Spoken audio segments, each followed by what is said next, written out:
પાંડેસરા વિસ્તારમાં રહેતા શ્રમિક પરિવારની 16 વર્ષીય કિશોરીને આ જ વિસ્તારમાં રહેતા 16 વર્ષીય યુવક સાથે 6 મહિના પહેલા સોશિયલ મીડિયા મારફતે સંપર્ક થયો હતો। બંને વચ્ચે પ્રેમ સંબંધ બંધાયો હતો। અવારનવાર કિશોરીને તેના રૂમ ઉપર લઈ જતો હતો અને ત્યાં શરીર સંબંધ બાંધતો હતો, જેના કારણે તેને ગર્ભ રહી ગયો હતો।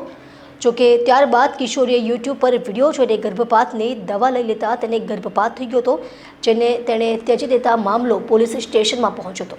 પાંડેસરા પોલીસની તપાસમાં આ ચોંકાવનારો ખુલાસો। 16 વર્ષની કિશોરીને 16 વર્ષના સોશિયલ મીડિયા ફ્રેન્ડે ગર્ભવતી કરી નાખી હતી। 9 તારીખે પાંડેસરામાંથી મળેલી મૃત નવજાત બાળકીની તપાસમાં ચોંકાવનારો ખુલાસો। આ ઘટનાની મળતી માહિતી અનુસાર પાંડેસરા વિસ્તારમાં મૂળ બિહારનો એક શ્રમિક પરિવાર રહે છે।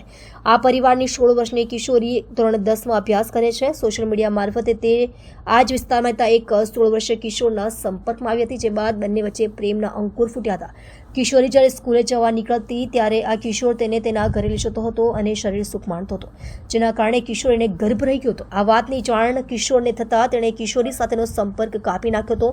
બીજી તરફ આ વિદ્યાર્થીને ગર્ભપાત કરવાનું મનોમન નક્કી કરી લીધું હતું। જોકે તેના માટે તેણે યુટ્યુબ જોવાનું શરૂ કર્યું હતું અને તેમાં ગર્ભપાત સર્ચ કરીને તેના આધારે દવા લીધી હતી। દરમિયાન ગઈ તારીખ 8મી જાન્યુઆરીના રોજ મોડી રાત્રે તેને પેટમાં દુખાવો ઉપડ્યો હતો। તે બાથરૂમમાં ગઈ ત્યાં જ તેને કસ વાવડ થઈ ગઈ હતી, જેથી તે નવજાતને ફેંકી આવી હતી। 9મીએ સવારે જ્યારે લોકોએ નવજાત બાળકી જોઈ ત્યારે પોલીસને જાણ કરી હતી। પોલીસે આ ઘટનાની તપાસ શરૂ કરતા ચોંકાવનારી હકીકત સામે આવી હતી। પોલીસે આ મામલે યુવક વિરુદ્ધ પોસ્કો અને બળાત્કારનો ગુનો નોંધી તેની અટક કરી વધુ પૂછપરછ હાથ ધરી હતી।